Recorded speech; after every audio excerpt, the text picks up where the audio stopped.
and the time available. First, I'd invite you to speak briefly about the constraint on the administrative costs on DOE that were imposed on the stimulus and how that will affect you. Second, could you talk a little bit about CO2's impact on the oceans, particularly ocean acidification? Third, your views on behavior change and conservation as a quick response to both our energy and our climate overheating. Fourth, the role of forest products in renewable energies. And finally, if you have time left, a little bit about the national labs. Thank you.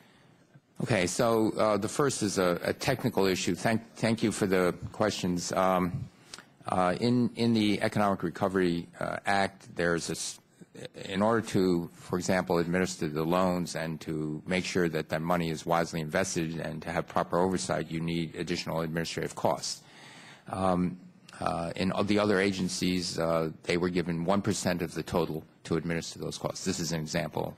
For some reason not clear to me, the Department of Energy was giving 0.5%. So as important as energy is, we've sort of shorted you. We've said you only get half of what the other agencies get. Right, to administer the loans, for example, and the things that we need to do to make sure that the money is given out wisely, that there's proper oversight, things of that nature. So that's worrisome.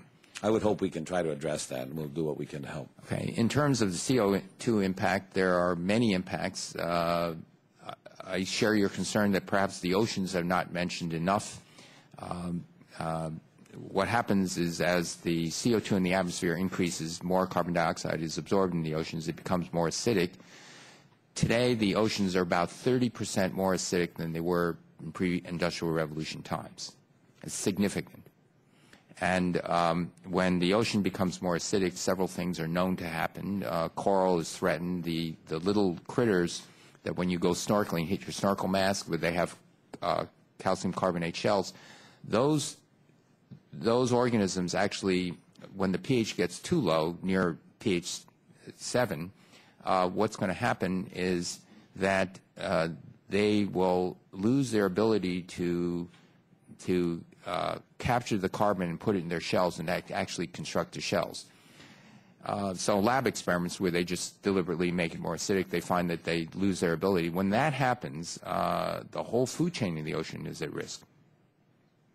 So now that's not going to happen anytime soon, but these are some of the issues that one is concerned about.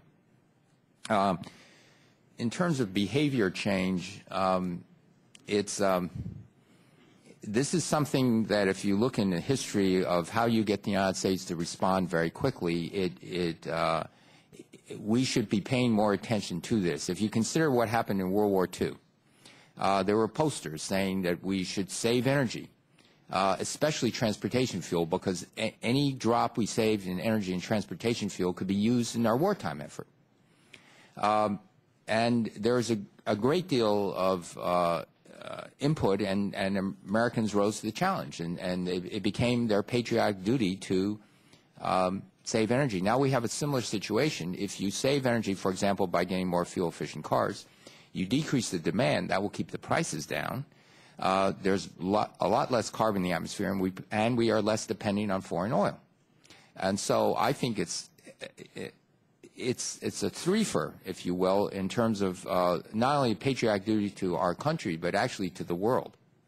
And I think to get this notion that it's good in many, many ways to think about decreasing your consumption of energy, whether it be turning off light bulbs or your computers after you're done, or buying a more fuel-efficient car when that opportunity arises.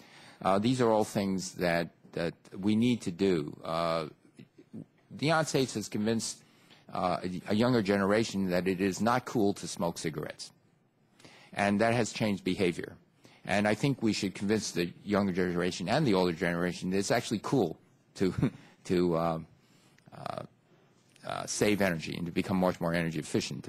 This is something that the world really needs. So this change of behavior is something America has been able to do in the past, and we know we have the tools. I think I'm all for talking more about that. And in terms of you mentioned forest products. This goes to the question of biofuels. We, already these biofuel programs in our national labs have already altered yeast and bacteria so that the yeast and bacteria, when fed simple sugars, can produce not just ethanol, but gasoline-like fuel and diesel-like fuel and jet plane-like fuel. And so now they're working on increasing our productivity to make it economically viable.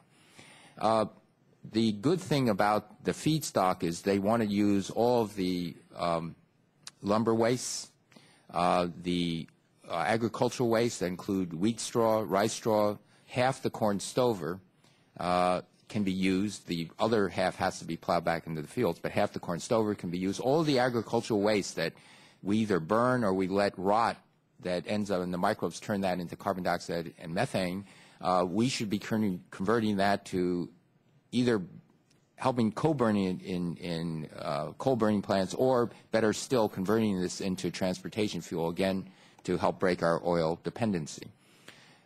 This is something that the national labs, the Department of Energy, is working very hard in doing, because this could be a significant. This could be half our non-diesel jet plane transportation fuel.